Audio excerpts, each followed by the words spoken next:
What's up, guys? Welcome back to the channel. Here we are with another reaction. In this one we have why the Netherlands is Europe's most OP country.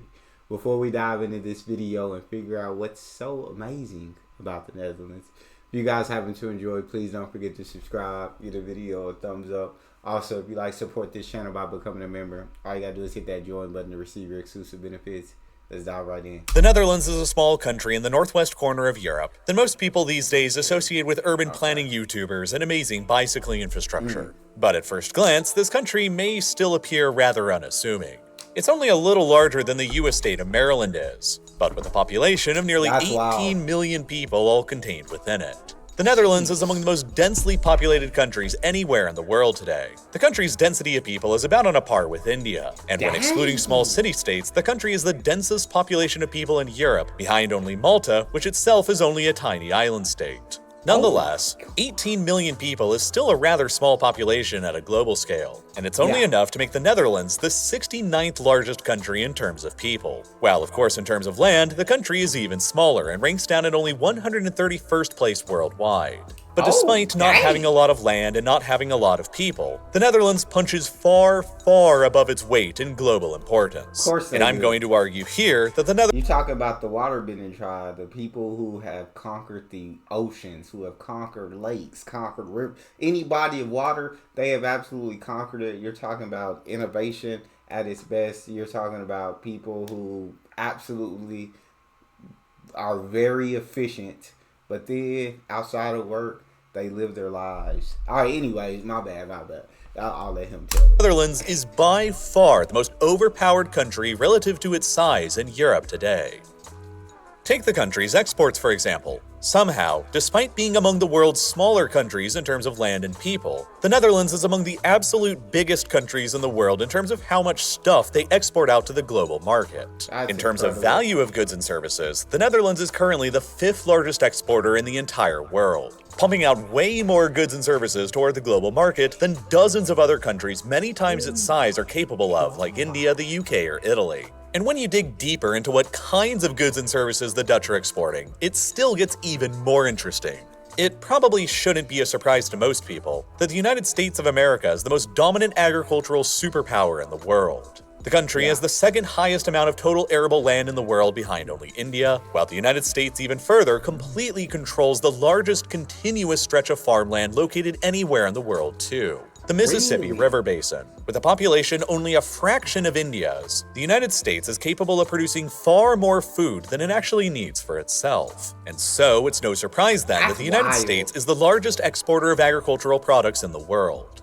But if you had to guess which country is the second largest exporter of agricultural goods in the world, your mind might wander around other huge countries with extensive farmland like Russia, Ukraine, France, China, or even Brazil. Very few people would immediately know that despite only having 5% of the population as the United States, and despite the United States possessing a whopping 234 times more land, the little Netherlands is actually the second largest exporter of agricultural products in the world, and is somehow 101 billion in a country that's about the same size as Maryland.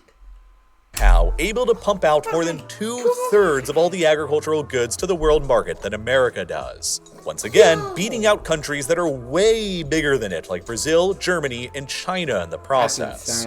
In terms of global trade, the little Netherlands is truly one of the world's great powers. And that brings with it some majorly outsized economic power. Despite only being the 131st largest country in terms of land and only the 69th largest country in terms of people, the Netherlands is the 17th largest country in terms of economic size, controlling an annual GDP that is larger than Turkey's despite having only 1/5 of the population.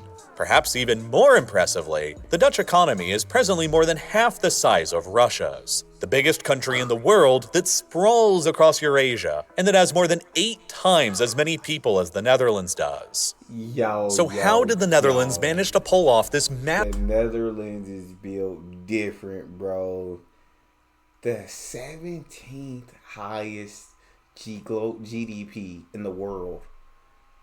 Yet 69th in population, 131st in size of the country, bro. Set and they produce almost two or a little bit more than 2/3 of the agriculture that the U.S. does. Like, yet they have way less people and way less land. That's crazy, yo. Massively outsized influence on the world stage. What is it about this country that makes it the most overpowered in Europe? And why is its influence so frequently overlooked today when it really shouldn't be? To begin with, it's important to clarify how the geography of the Netherlands directly lends to the country's ability to project trade power, and always has. The country occupies this perfectly positioned spot that's almost dead in the center of Europe, roughly equidistant from Spain and Portugal in the west and from Russia in the east. This position has always made the Netherlands a natural stopover point for trade between Russia and Scandinavia in the east, and Spain and Portugal in the west. An advantage that is only massively amplified by the fact that many of Europe's mightiest rivers empty out directly at this location as well. The Rhine, Meuse, Scheldt, and Ems rivers all empty out in the North Sea through the Netherlands and are all highly navigable for most of their lengths, granting easy commercial access to the Dutch coast deep into the hinterlands of Germany, Switzerland, and France that can be traversed by cheap and easy-to-use river barges. This has made the Netherlands ideally positioned for commerce and trade for centuries. But it's also a double-edged sword. Because the rivers emptying out here essentially means that the entire country is basically a giant river delta that's almost surrounded by water. And the Dutch relationship with water virtually defines this entire country.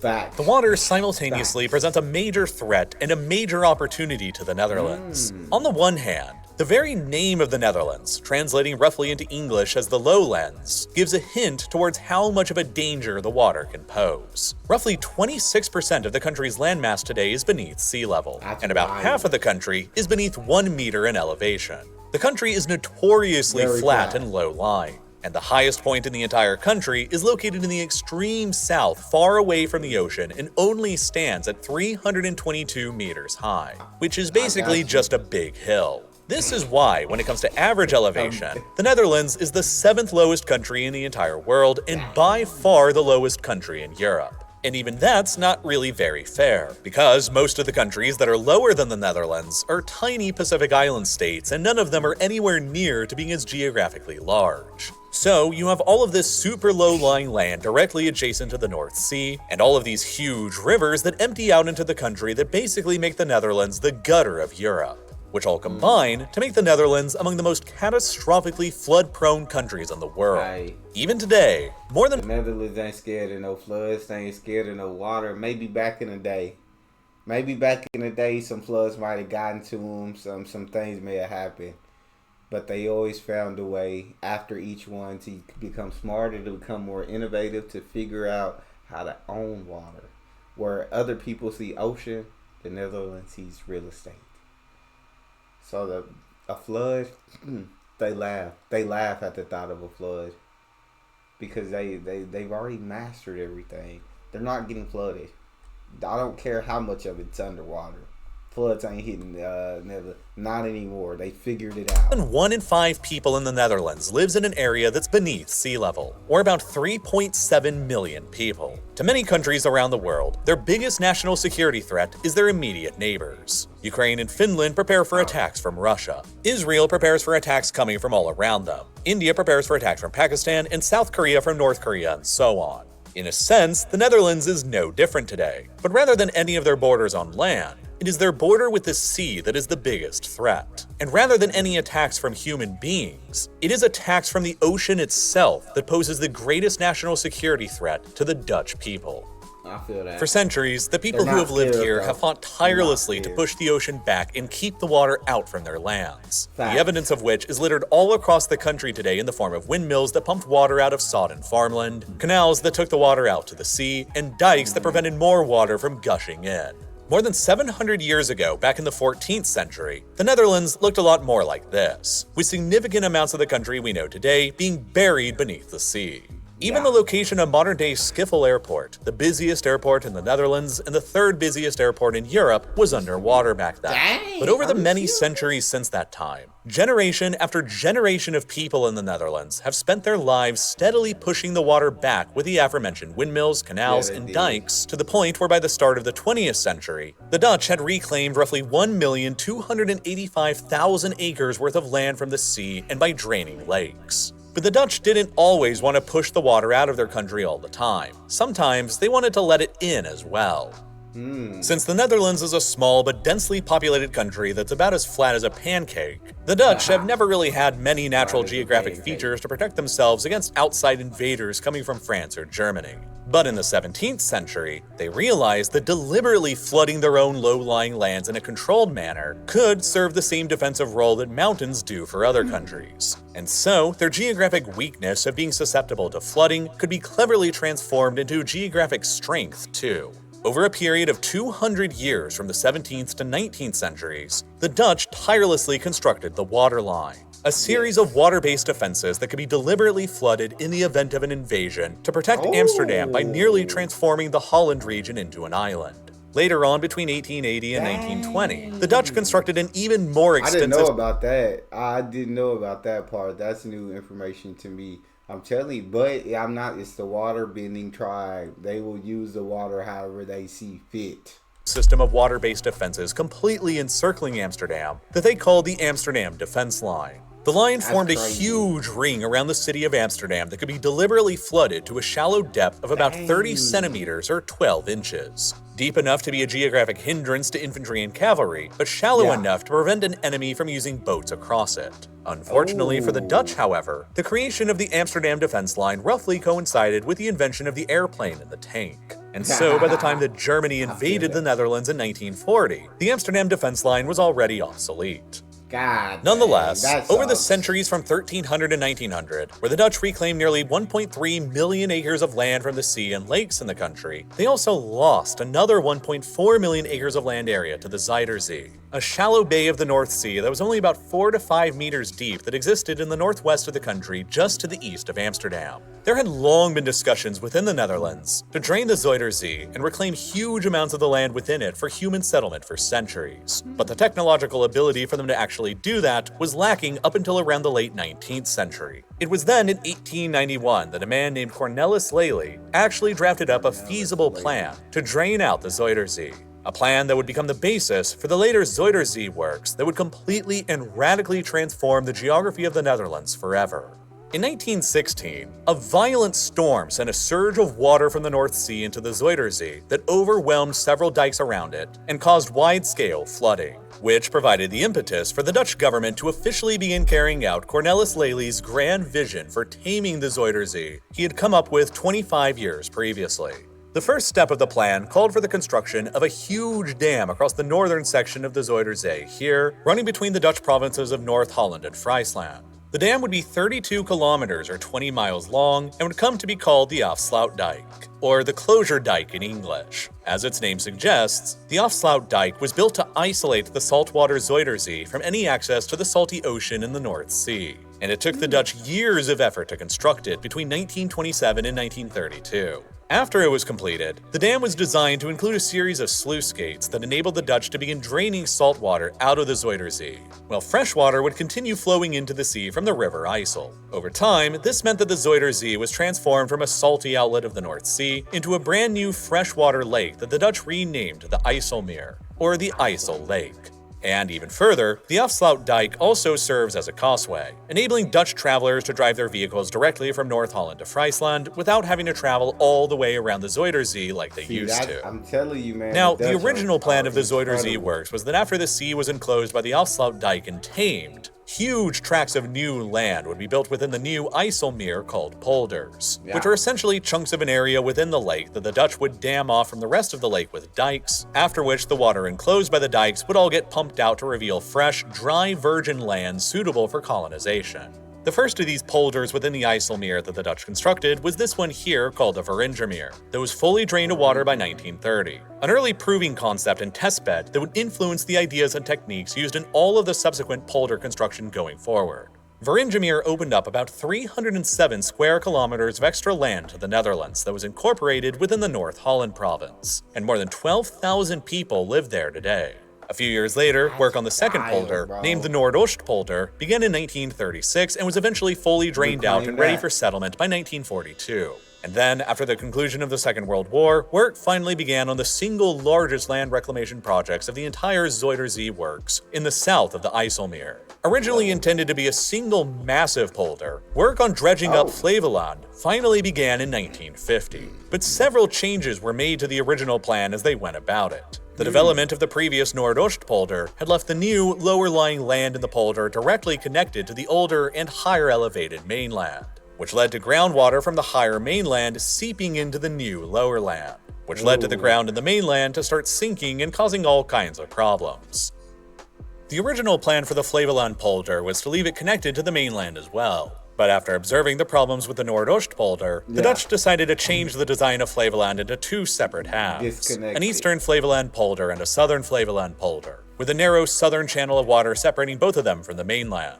Unlike the two polders that came before it, Flevoland was both geographically large enough and close enough to the major city of Amsterdam that Dutch planners knew it had the potential to host major cities on it after it was finished being dredged up. As a result, after Eastern Flevoland was finished being created in 1957, and after Southern Flevoland was finished up a decade later in 1968, they became the site of the biggest planned cities on the new polders, like Almere, strategically and conveniently located only about 20 kilometers away from the bustling city center of Amsterdam. It's just so crazy to me how you can go and freaking reclaim all this land, like how you can drain the water and build the dams and figure it all out, and then reclaim this land, like, so many people are now able to live on. Like, that to me is genuinely sensational. I don't understand how you do it. I need to see it in action, and I probably still wouldn't understand it, but that to me is like truly something phenomenal. The Netherlands' biggest city. Almere is therefore the most recently settled city in the Netherlands that was only established in 1975. And it's also, probably to my knowledge, the largest city in all of Europe that was only settled in the 20th century. The very first house in Almere was only finished in 1976. And fast forward roughly half a century later to today, and Almere has ballooned to a population of about 215,000 residents, making it the largest city to be established on any of the new Dutch polders and the 8th largest city in the Netherlands nationwide. And by 2030, Almere plans to construct enough housing to boost their city population up to 350,000 residents, which by that point could make Almere the 5th largest city in the country. God. By 1986, the Netherlands did something that no other country in Europe had done in the 20th century. They declared a brand new province out of their freshly created land they had conquered from the sea. Dubbed the Flevoland province, it encompasses all of the newly created land in the Noordoostpolder and the southern and eastern Flevoland polders, representing a total amount of land that's larger than Hong Kong that was conquered not through brute military force at the expense of others, but through decades of brilliant and forward-looking engineering for the benefit of the state. The creation of the Flevoland province from nothing has dramatically assisted the housing crisis in the densely populated Netherlands too. As of 2023, about 445,000 people live within Flevoland on land that didn't even exist only a few decades ago, as is symbolized by the province's official anthem, called Where We Make Cities Arise. Today, roughly 20% of all the land in the Netherlands has been reclaimed from the sea at some point or another over the past 700 years, representing an area of land that is larger than nearby Luxembourg that has been conquered by Dutch engineers rather than by Dutch soldiers. And the country still isn't finished yet with reclaiming even more land from the sea either. You see, the original plan for the Zuiderzee works called for another 5th polder to be constructed here in the southwest of the IJsselmeer that was going to be called the Markerwaard polder, with a narrow canal between it and the southern Flevoland polder leading directly to Amsterdam so that Amsterdam would maintain its maritime access to the rest of the lake. The Markerwaard polder, had it ever been built, was planned to add another 410 square kilometers of colonizable land to the country's territory, about equivalent to the Hawaiian island of Lanai in scale. Between 1963 and 1975, the Dutch slowly constructed what many believed was the prerequisite step for this 5th polder, a large 28-kilometer-long dike or dam across the IJsselmeer that split the lake into two that became known as the Houterdijk. After its completion, the Hootrup Dike divided the IJsselmeer into two separate distinct lakes, which led to the lake to the west of the Hootrup Dike becoming known as the Markermeer Lake, and the rest of the IJsselmeer staying named as the IJsselmeer.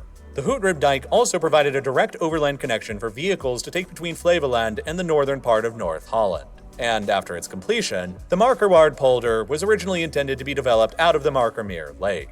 But then, for decades, none of that ever ended up happening. On the one hand, those in favor of pushing on with the Markerwaard polder argued that it would open up new agricultural land, create new housing, and open up the possibility of building a brand new airport close by to Amsterdam to relieve congestion at Schiphol Airport. But nice. On the other hand, those in favor of keeping the Markermeer as a lake argued that in the case of a drought, the lake's water would be useful for a drinking water supply, and that during heavy weather events, the lake would serve as a valuable buffer zone protecting Amsterdam and Almere from the wrath of the sea. Concerns over the Markerwaard's... I was going to say, I understand the wrath of the sea, but has the Netherlands ever faced a drought? If so, then that makes sense to me as well. I didn't know that the Netherlands ever faced a drought. I didn't think they'd be worried about a drought. I thought they'd be more worried about the wrath of the sea, but like I said, they have mastered the sea. Conquered the sea, I meant. But I can understand that. Financial viability began to emerge in the 1980s as the debate continued on, and the project was eventually indefinitely suspended in 1986, and then completely canceled altogether later on in 2003. But the discussions on dredging up land within the Markermeer never fully went away, and they got officially revived somewhat in 2012, when a new project was proposed to build out a series of smaller artificial islands behind the Hootrup Dike within the area that was originally proposed for the much larger Markerwaard polder. Unlike the originally proposed Markerwaard, these smaller islands aren't intended to be inhabited by humans, but are meant to serve as a wildlife refuge and tourism destination instead.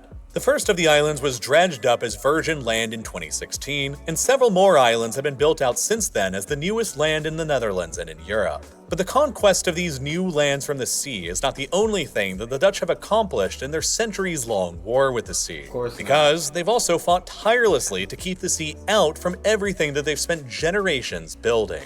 Flooding has been a constant concern in this country since time immemorial, and in 1953, the country suffered an extremely devastating one. A powerful storm gathered in the North Sea and sent a huge surge of water smashing against the southward coast of the Netherlands, in between the Zeeland province and Rotterdam. The levees and dikes in the area were overwhelmed and breached in dozens of locations, sending the storm surge through and flooding nearly 1,400 square kilometers of land in the country. The resulting destruction was utterly catastrophic. More than 1,800 people in the Netherlands were killed by the water's fury, while 9% of the country's farmland was inundated with seawater, and 10,000 buildings were destroyed. I think I definitely remember hearing this, and I feel like it was through these where that kind of loss of life is literally heartbreaking. Animals as well. I know 1,800 people died, and you lost so many animals, and you lost so much farmland, and so much. It's things like that though that help the Dutch overcome the sea. They like, all right, we're gonna fight back. Now they say we're gonna pack up and move out. They said we're gonna fight back. The disaster produced so much grief and shock in the nation that the entire country collectively vowed that such a thing should never be possible in the future again. And so began the impetus for another decades-long macro-engineering project in the country that became known as the Delta Works. While the Zuiderzee works were primarily offensive in nature, conquering new land from the sea, the Delta Works were designed to be more defensive in nature and would ultimately prove to be effectively the Dutch version of China's Great Wall. In 1958, the Dutch government pledged to spend a whopping 20% of its total national GDP on the project that would be spread out over the next 25 years. For about the next 3 decades after that, the Dutch society built out a massive series of dams, dikes, levees, sluices, locks, and storm surge barriers all across the provinces of Zeeland and South Holland that were most severely affected by the 1953 flood. The aim of which was to effectively reduce the length of the Dutch coastline and reduce the number of dikes that had to be raised in order to better defend this part of the country from the wrath of the North Sea. There are many incredibly impressive feats of engineering that the Dutch pulled off during the Delta Works project, but a few of the most impressive include the Oosterscheldekering, translated into English as the Eastern Scheldt Storm Surge Barrier, that was constructed over the course of a decade between 1976 and 1986. This single giga project is the largest single storm surge barrier ever constructed by humanity, and it basically serves as a gigantic gate that protects the inner part of the Netherlands' Zeeland province from the North Sea. Its sluice gates normally remain open to allow water to freely travel between both sides. But in the event of a dangerous storm surge emerging in the North Sea, the sluice gates can be slammed shut, and the Oosterscheldekering transforms into a protective shield to keep the water out. One of the other greatest marvels of engineering that the Dutch created in the overall DeltaWorks project was right here at the artificial mouth of the Rhine River, only about a 30-minute drive west of downtown Rotterdam, the second largest city in the Netherlands and home to the country's biggest port. Rotterdam is a city that is particularly vulnerable to flooding naturally, because about 90% of the city's area lies beneath sea level, and it's located directly adjacent to the Rhine and very close by to the North Sea. Thus, between 1991 and 1997, the Dutch constructed a massive storm surge barrier right at the mouth of the river that they call the Maaslandkering. The structure consists of two gargantuan arms, each roughly the size of the Eiffel Tower in Paris, and each about twice as heavy, making the structure the largest moving object that humanity has ever created. When water levels in the North Sea are detected to be high enough to cause a storm surge through the river towards Rotterdam, the Maaslandkering gates can be given the order to close in a process that takes 2.5 hours to complete. After which, the enormous water pressure in the North Sea gets transferred from the wall of the gates to the two largest ball joints in the entire world, implanted on the river's banks, each one having a diameter of 10 meters and a weight of 680 tons. An advanced computer system can automatically close and open the gates based on the water levels on either side, and it, along with the rest of the other massive projects in the overall DeltaWorks program, were designed to protect the Netherlands from even a once-in-10,000-year intensity storm.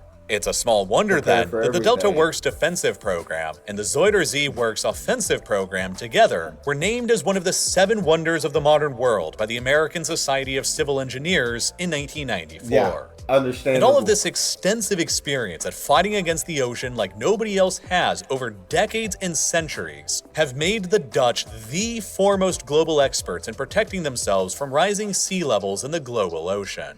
A problem that will only continue getting worse for billions of people all around the world in the 21st century as global climate change continues to increase the ocean's sea level. This has ended up perfectly positioning the Dutch to be the global leaders at climate change adaptation for coastal cities and communities everywhere in the world. And Dutch consultants already travel all around the world to other coastal communities threatened by sea level rise like New York, Miami, New Orleans, Jakarta, and the entirety of Bangladesh, offering up their expertise and knowledge and bringing back more money and wealth to the Dutch economy in the process. The entire nationwide system in the Netherlands of dikes, dams, pumps, and sluices is so impressive that without any of them, a 2007-era study from Calvin University in the United States found that 65% of the Netherlands would be completely underwater during high tide.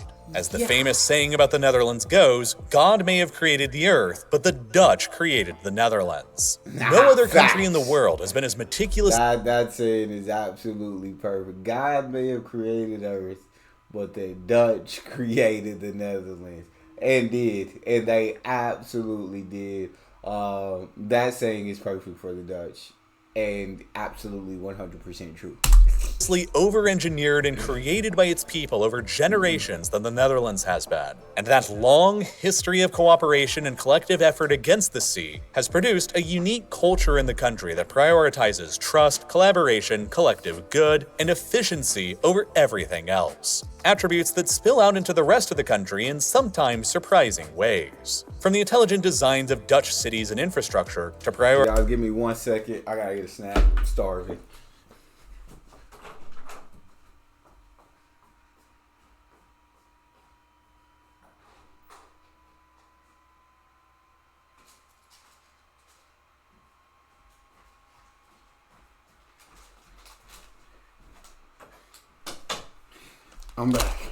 I'm back.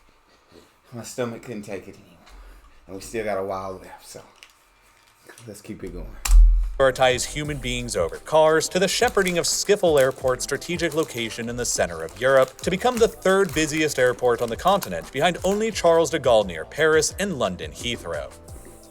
But another major geographic advantage to power, especially to trade power, that the Netherlands has always had is their incredibly lucky possession of the Port of Rotterdam.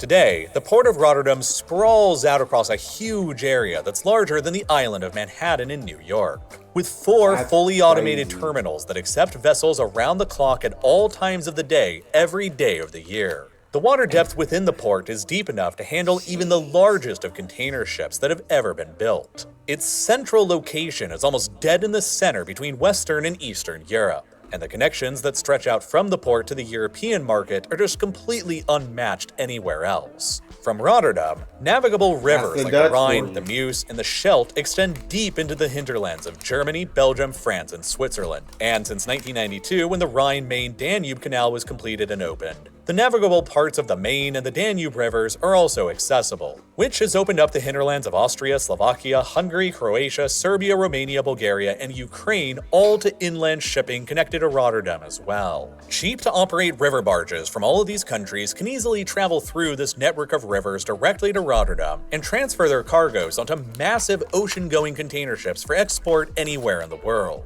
while they can also receive imports through the same system from anywhere else as well. But it's the Netherlands itself that has by far the densest network of inland waterways in Europe. The country is home to 2,200 kilometers worth of navigable internal waterways that are used for commercial shipping, and that account for 40% of all the international freight movement within the country, and 20% of the country's domestic freight travel. With roughly 6,000 ships sailing through its various rivers and channels, the Dutch inland waterways account for a staggering nearly 80% of all the vessels that sail inland within the entire European continent, enabling the Dutch to move around cargo much more efficiently and cheaply than any other country in Europe is even remotely capable of. Yeah. And it's not just water-based transportation that's so easy from Rotterdam either. The port acts as a hub of several different transportation systems that radiate out from it, including railways and highways. The Betuwe-route, for example, is a double-track freight railway line that runs directly from Rotterdam to Germany, where it links up with Germany's Oberhausen-Arnhem Railway, which extends all the way down to the northern reaches of the Ruhr Valley, Germany's industrial heartland. The Ruhr metropolitan area is the largest urban conglomeration in Germany and the second largest in the entire European Union, with a population of around 11.3 million people and an annual GDP on its own of $580 billion in 2021, which would make the Ruhr Valley all on its own the world's 25th largest economy if it was independent. And all of the goods it produces can be easily transported by railway, river barge, or truck directly to Rotterdam for export out to the global market. Railroads emanating from Rotterdam can move goods as far away as Brest, Marseille, Berlin, and Augsburg in under 8 hours. And most of the continent can be reached by rail in under 24 hours. The port operates thousands of direct connections around the world by sea, rail, and truck, and it's essentially the most convenient and easy-to-access port for around 500 million consumers throughout the European continent. It's no wonder then that for a very long time, the Port of Rotterdam was the busiest and largest port in the entire world, all the way up until the year 2004. The fact that the port is responsible for that much exports, imports, that much cargo, that many ships going through it daily, it's mind-blowing.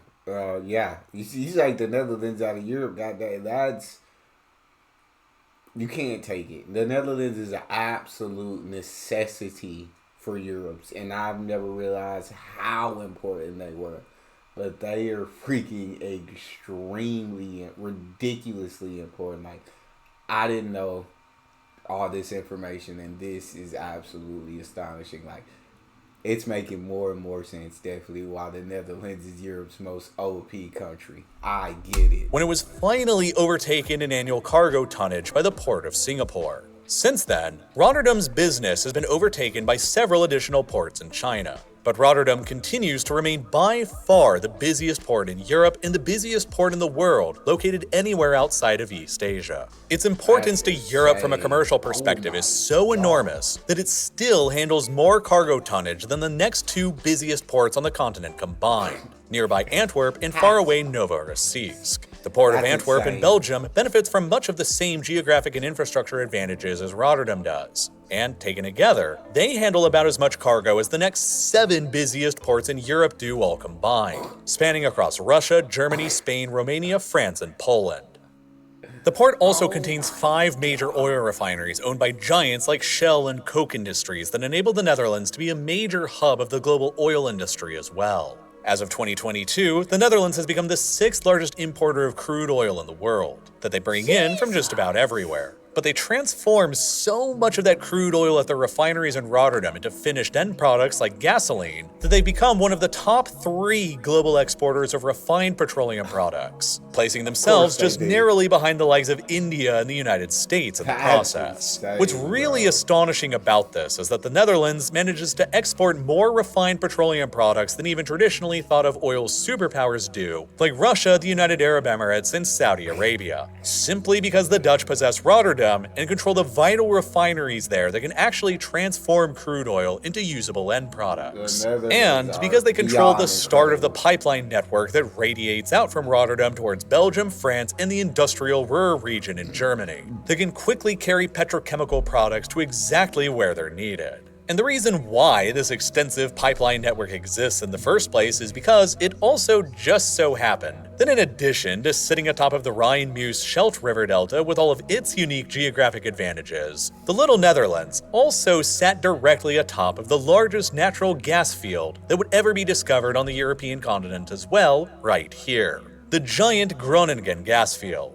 This is another part of the story of the Netherlands' ridiculous OP status that is critical to understand. The Groningen gas field was only discovered by the Dutch in 1959, but it radically transformed the Netherlands forever afterwards. The field is actually the 10th largest natural gas field ever discovered globally, and it was central to the transformation of the Netherlands into Europe's most substantial natural gas supplier. Pipelines were built out that radiated out from the field that connected the entire country and eventually a good deal of Europe to its gas supplies, while the revenues and taxes earned on the field's production were central to the development of not only the Dutch welfare state, but to everything else that the country did, from the land reclamation projects in the Zuiderzee Works and the protective engineering of the Delta Works. Over the whole period of Dutch natural gas production between 1959 and 2018, from Groningen and various other smaller fields dotted all across the country, a total of 417 billion euros equivalent of cash were earned, with at least 85% of that amount being captured by the Dutch state, which greatly funded the country's ability to actually develop itself with the Zuiderzee and Delta Works. The Groningen gas field was eventually agreed to be phased. Oh, but they had to shut that down because it was causing little earthquakes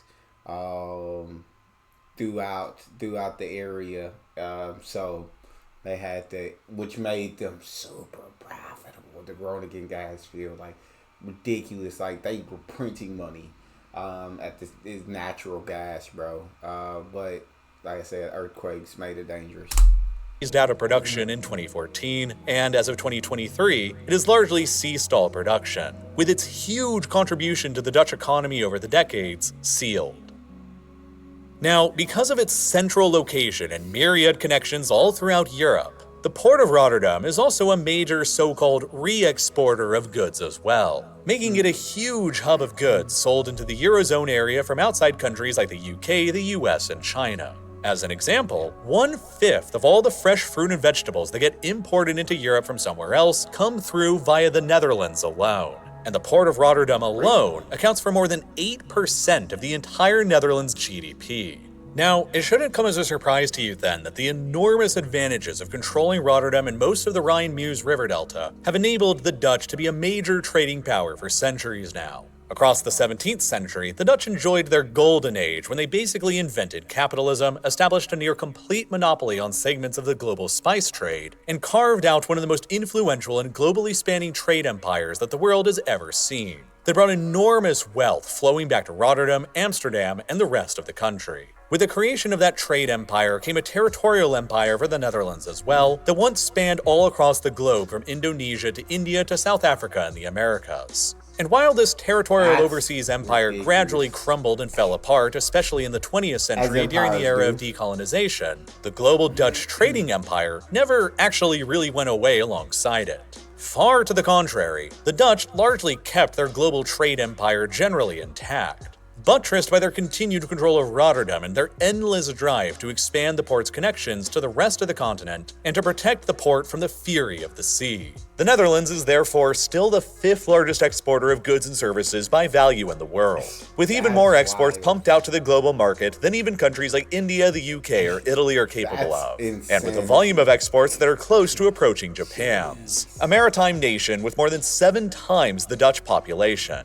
Interestingly, of all the top 10 countries in the world by exports, all of them are generally regarded to be modern great powers of the 21st century, except for the Netherlands and Singapore, which each just punch way above their weights in this category. It's wild, And it's not just the exports of refined petroleum products that the country excels at either. As I mentioned at the start of this video, the Netherlands have somehow recently emerged as the 2nd largest exporter of agricultural products in the world as well, managing to export more than 2/3 of the agricultural products by value as the United States does, with only 5% of the same population and 234 times less land. Despite being located only around 1,600 kilometers from the Arctic Circle, the Netherlands has managed to earn the title of the world's 2nd largest exporter of tomatoes behind only Mexico. While the country is the absolute largest exporter of other major agricultural products like potatoes and onions. Ornamental plants like tulips have long been associated with the Netherlands, but they were only introduced to the country by the Ottomans in the 16th century, and since that time, the Dutch have come to absolutely dominate the tulips production. A whopping 90% of the global production of tulips takes place in the Netherlands these days, and 80% of the world's tulip exports all come from here alone,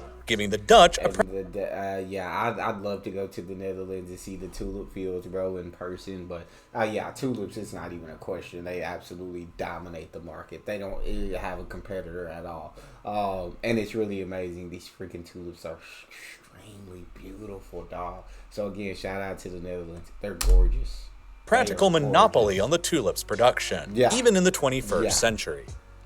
The start of the Netherlands' incredible rise to dominance in global agricultural and food production is often said to have begun in the desperation of the Second World War, when, over the winter of 1944-45, the Netherlands became the most recent Western country to suffer from a debilitating famine, in which as many as 22,000 Dutch people lost their lives. In the aftermath of the war and the ravages of the famine, the Dutch realized that with very limited available land in their waterlogged and densely populated rainy country, they would have to become the masters of efficiency in the agricultural business, in order to ensure a reliable food supply, just as they had to become the masters of efficiency at protecting their country from the water. Huge investments were made by the Dutch government into farming subsidies and rural infrastructure development to stimulate the country's agricultural sector. And then, nearly 2 decades ago, the country gave itself a challenge to produce twice as much food using only half as many resources. And since that time, the country has dramatically expanded the scope and scale of its technological innovations in farming to far exceed that original goal. Today, the Netherlands has some 24,000 acres of crops growing within artificial greenhouses, an area more than twice as large as the island of Manhattan in New York. And these greenhouses are just absurdly efficient. The temperatures and climates within them can be precisely controlled by farmers. LED lights can give the plants precisely how much light they need. Destructive pests can be easily kept out of them, eliminating the need for chemical pesticides. The plants within can be watered with precisely the correct amounts of water so they don't get too little or too much. And in many of them, even the carbon dioxide that gets generated by burning natural gas to keep the power going in them is simply piped directly back into the greenhouses by massive ventilators, where it just gets converted into oxygen by the plants, achieving 99% efficiency in the process. The result is that within these hyper-efficient greenhouses, the Dutch can grow fruits and vegetables year-round around the clock with bigger yields than anywhere else in the world. A single acre of land put beneath a greenhouse in the Netherlands is capable of growing the same yield of produce that would normally take 10 acres of traditional dirt farming to accomplish with significantly fewer resources to boot. Why ain't the rest of the world hopped on this strategy? Why ain't the rest of the world looking at the Netherlands, taking notes and saying, you know what, like, we need to create this? The average amount of water that it takes a Dutch farmer to grow 1 pound of tomatoes is only a half gallon, while the average worldwide is about 28 gallons. 56 times more water than what Dutch farmers use. The epicenter of the Dutch greenhouse farming movement is in the Westland region of the country, directly to the west of the huge port of Rotterdam. Here, you will find an almost endless landscape of glass greenhouses from above, where 80% of the region's agricultural land is all contained within one. This hyper-efficient farming region alone contributes roughly half of all the horticultural production in the entire country, and its location directly next door to the port of Rotterdam enables its products to immediately travel all around the world to markets everywhere. The Netherlands is also home to an enormous amount of research and development in the agricultural industry as well. The country hosts the incredibly prestigious Wageningen University and Research Center in the middle of the country, that is widely regarded to be the global leader in agricultural science and research, and it basically forms the nucleus of the entire country's agricultural sector. Various agricultural science companies in the Netherlands spend hundreds of millions of dollars annually on research and development, which results in hundreds of new varieties of vegetables and seeds that are coming out of the country on an annual basis. Seeds themselves are another huge business in the country, with the Netherlands now dominating more than a third of the global trade in vegetable seeds, because the Dutch are damn good at producing extremely valuable seeds since they spend so much money on seed research and development. One Dutch agricultural company called Rijkswaan managed to develop a tomato seed that costs less than 50 cents, but which is capable of producing an astounding 150 pounds worth of tomatoes. So valuable are the high yield and weather and pest resistant seeds that Dutch companies like Rijkswaan produce that they are literally more valuable than gold, since 1 kilogram of gold currently as of this video's production costs around $78,000, while 1 kilogram of Dutch engineered tomato seeds can easily go for over $100,000.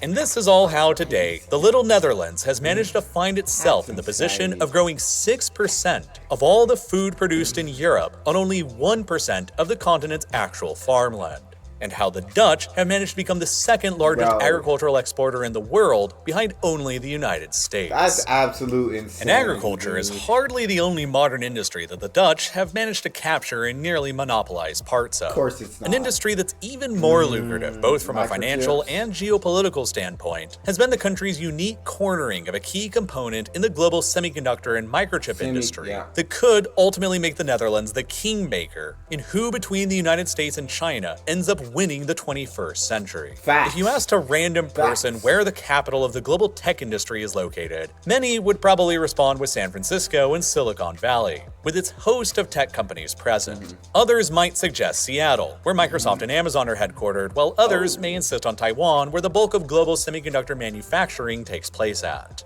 But very few would argue that another contender for the capital of global big tech is here in a small suburb of the Netherlands' 5th biggest city called Veldhoven, a fairly small town with only 45,000 residents that you've probably never even heard of until right now. But Veldhoven is extremely important despite its small size because it is the headquarters of a company that you may also have never heard of called ASML, an acronym for Advanced Semiconductor Materials Lithography. As it stands currently, ASML is the 3rd most valuable company by market cap anywhere in Europe, and it is by far Europe's most valuable tech company, with a total market cap in early July of 2024 that exceeded $420 billion, equivalent to more than 1/3 of the entire Netherlands' GDP. The company's tremendous success is also only a fairly recent phenomenon, with their market cap having roughly quintupled over just the past 5 years since 2019. The reason why ASML has exploded onto the world scene these past few years is because they're literally the only company in the world that builds the tools that are required to produce the most advanced semiconductors and computer chips that go into pretty much everything from smartphones to guided missiles to artificial intelligence. A 21st century Dutch trade monopoly that's probably even more influential and powerful than the Dutch monopoly over the spice trade during their golden age was in the 17th century. That's literally freaking insane. Yeah, that invention right there does make them the kingmaker between the U.S. and China. And I think right now they sided with the U.S. and we hope they keep it that way. But yeah, nobody else can invent the equipment or technology that used to make the microchips as great as they do. I think they said the closest people are probably like 5 to 10 years behind them, and they're going to keep progressing as other people progress, so they'll always stay ahead. You see, ASML was founded 40 years ago back in 1984 as an unlikely to succeed joint venture between the Dutch electronics giant Philips and another company called ASM International, which built semiconductor equipment. The new company, ASML, planned to produce machines that specialized in a process known as photolithography, which itself has history that goes back decades before ASML's founding. Photolithography is a complicated process whereby a blueprint of small circuits are crafted by beams of light that are guided through a series of lenses and mirrors towards a photosensitive silicon wafer. The light will essentially create the design of the computer chip layer by layer, which eventually forms circuits that goes on to create the computational foundations of our entire modern world. Now, the precise kind of light used by photolithography machines is incredibly crucial to understand. And early on, back in the 1960s, when this technology was first coming around, they primarily relied on using only visible light beams, which have a relatively large wavelength and are only capable of building out pretty large features on the silicon wafer, which is undesirable because the smaller you can get the transistors, the more of them you can pack onto the silicon wafer, and the more powerful the chip ultimately becomes. Smaller and smaller wavelengths of light were steadily used by photolithographers to build more and more powerful chips until ASML came around in the 1980s to throw their hat in the ring too. By 1986, ASML had produced their first prototype photolithography machine, but it was extremely rudimentary and was only capable of creating individual transistors on the scale of micrometers. And it was basically more of a glorified photocopier than a true marvel of engineering. The company struggled to actually find customers against the industry leaders of the time, made up by the Japanese firms Canon and Nikon. And so, ASML was only kept alive for years by its parent company, Philips, and by subsidies that came from the Dutch government. But by 1995, ASML was still able to grow just large enough to go public and list itself on the New York Stock Exchange, just as the company was beginning to plan out a new photolithography machine that would harness a new idea called extreme ultraviolet or EUV lithography. You see, visible light has a wavelength that ranges between 380 and 750 nanometers, while ultraviolet light is much smaller with a wavelength that only ranges between 100 and 400 nanometers, which means that by the 1980s and 90s, when photolithography machines were harnessing ultraviolet light, they were capable of producing much smaller patterns on chips than the previous generations of visible light machines were capable of. And so, computing power was getting stronger. Extreme ultraviolet light, or EUV light, is a fraction the wavelength of even regular ultraviolet light, ranging only 13.5 nanometers. For decades, nobody had quite figured out how to actually use EUV light in photolithography machines to produce even smaller transistors and circuits. Because producing it and working with it is an absolute devil of a task that requires an absolute mastery of physics to actually pull off. Canon and Nikon, the industry leaders at the time, were pursuing EUV technology as well, but abandoned it by the early 2000s as the costs of R&D ramped up and doubts emerged as to whether or not it was even going to be possible. ASML, however, stuck to the course of pursuing EUV technology regardless of the skeptics and sunk massive amounts of capital and time into research and development of the tech. Over 17 years from 2000 up until 2017, ASML blew through $6.5 billion on EUV research and development, and had only managed to ship out a handful of products over that entire time. But then, finally, after all that time and all that cash, in 2017, the long bet of ASML and the Netherlands on EUV technology would finally pay off when the company actually managed to roll out an EUV photolithography machine that not only worked extremely well, but also actually made economic sense to purchasers of the machine. The 2017 EUV machines that ASML produced were not cheap, costing around $100 million each to buy. But they could print chip designs so small and do them quickly enough that all of the gigantic semiconductor manufacturing companies immediately ordered some. From TSMC on Taiwan, to Intel in the United States, to Samsung in South Korea. ASML sold 10 of these $100 million machines in 2017 alone, and dozens of additional orders were placed on backlog. After decades of effort, ASML in the Netherlands suddenly emerged in 2017 as the only company in the entire world that was producing EUV lithography machines, essentially establishing a complete monopoly on the product in the process. And since then, ASML's EUV photolithography machines have only gotten more and more intricate and advanced, and they're difficult to even fathom. Their machines are now capable of creating features on a silicon wafer that are down to 1/50,000th the width of a human hair. Each one of their machines contains more than 100,000 parts, and they weigh about 180 tons, while they're about the size of a double-decker bus. Inside of them, the machines will drop 50,000 tiny droplets of molten tin that are each no thicker than a fifth of a human hair, traveling at more than 250 kilometers per hour through a chamber every single second, which all gets zapped by a pair of outrageously precise lasers that creates a plasma that releases the EUV light that is then guided by mirrors and lenses towards the blank silicon canvas that eventually becomes a chip. The mirrors required to guide this EUV light within the machine are ground down to probably be among the flattest objects in the entire universe. They are so impossibly smooth that the largest imperfection on them is no more than the distance grass will grow in a single millisecond. If the mirrors were scaled up to the size of Germany, there would be no bumps or imperfections on them larger than a single millimeter. And since EUV light gets absorbed by just about everything, including by air, this entire process has to take place within the machine in a total vacuum.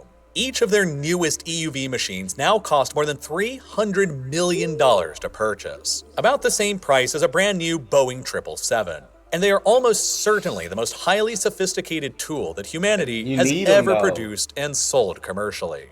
Even transporting one of these machines from ASML's factories in Europe to customers around the world is an insanely difficult and expensive process. The machines have to be assembled and tested in the Netherlands first to make sure they actually work. And if they're successful, the machine will be completely disassembled and transported to its customer using 20 trucks and then 3 fully loaded Boeing 747 jumbo jets. ASML has more than 5,000 supplier partnerships that it uses to build these fantastic machines, and each one requires the labor of about 100,000 people to actually create. They are very difficult to actually replicate, and so far, nobody else has managed to create an economical EUV lithography machine. And even if somehow someone else... I didn't know it took that many people. That's actually freaking insane. Nobody's catching up to ASML, bro. They absolutely monopolized the market. They would have to convince the small number of ASML's customers to abandon ship and switch providers, which will be hard because ASML already has the established relationships. There's basically only 5 total customers in the entire world who buy these machines, and ASML is continuing to innovate and advance their own machines even further. This is all how ASML has come to dominate a whopping 83% of the global lithography market right now in 2024, with their sole monopoly over the production of EUV lithography machines. And it has made the entire outside world extremely reliant on the Netherlands and on ASML as a result. Such is the importance of ASML's lithography machines that the former president and CTO of ASML, Martin van den Brink, exclaimed earlier this year that our prime minister was sitting in front of Xi Jinping, not because he was from Holland. Who'd give a shit about Holland? He was there because we are making EUV.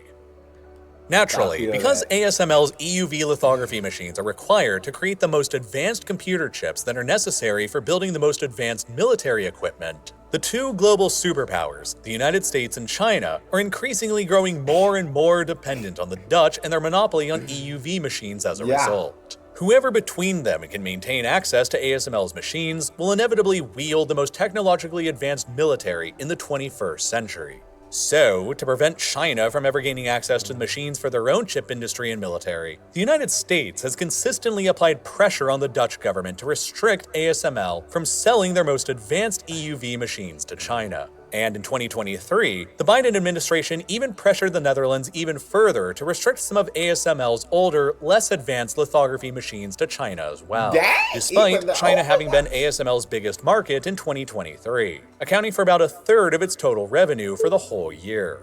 There are fears that if ASML is eventually blocked out from China entirely, the Chinese will then have no other choice but to begin investing heavily into their own photolithography sector and to eventually build out their own EUV machines, which could finally provide ASML with some competition. That tell you they'd be 5 to 10 years behind ASML though. And ASML is going to keep getting better and keep improving, so I doubt they could catch up. But until then, and as it stands right now, no other company in the world is anywhere close to challenging ASML's dominance in this sector. And the company controls an absolute monopoly on the machines that make our entire modern world possible as a result. The latest monopoly in the long history of monopolies that have been enjoyed by the Dutch trade empire. Whether it's the control of these marvelous machines that make all of our technology possible, their vast greenhouses that nearly compete with the United States on food production, their control of the largest natural gas field in Europe, their control of the largest port in the world outside of East Asia, their vast network of internal waterways and infrastructure, or their conquest of new lands from the sea, the Dutch have proven themselves time and time again as the most overpowered country in Europe, punching far, far above what their own small population and small land size would otherwise suggest. And I very deeply admire them for everything they have managed to accomplish. They have completely transformed their small, swampy, flood-prone river delta into a major world power that has continually withstood the test of time well into the 21st century today that has defined human history, and that will continue doing so for the foreseeable future. To me, though, I think the most impressive fact about the Dutch is just how much food they're capable of producing in their small country. They're global leaders in cheese, tomatoes, and potatoes, and they somehow manage to export more meat than any other country in Europe does. And if all of that stuff about the Netherlands' food production suddenly made you very hungry, you're not alone. And if you're anything like me, you might also be wondering why it still takes so much money and time to just eat more healthily. The global food supply runs more efficiently than it ever has before, but there still seems to be this trade-off where you have to choose only 2 of the following 3 options with your meals: healthiness, affordability, and quickness. You can have a quick and healthy meal, but it'll be expensive. You can have an affordable and quick meal, but it'll be unhealthy. Or you could have a healthy and affordable meal, but it'll be time-consuming and inconvenient. For a long period in my life, I was really trying hard to figure out the answer to this dilemma by discovering a reliable source of meals that could encompass all 3 attributes: healthiness, affordability, and quickness. And I eventually discovered and became a customer of what ultimately became... I used to order HelloFresh, but it took too much time for me to make the meals. But I guess the rest of this is a sponsorship for HelloFresh. The Netherlands is literally, I'm a firm believer now that it is absolutely OP, ridiculously OP. Shout out to the freaking Netherlands. That's all we have. If you enjoyed, please don't forget to subscribe, give the video a thumbs up, check out the next one. I'll see y'all next time.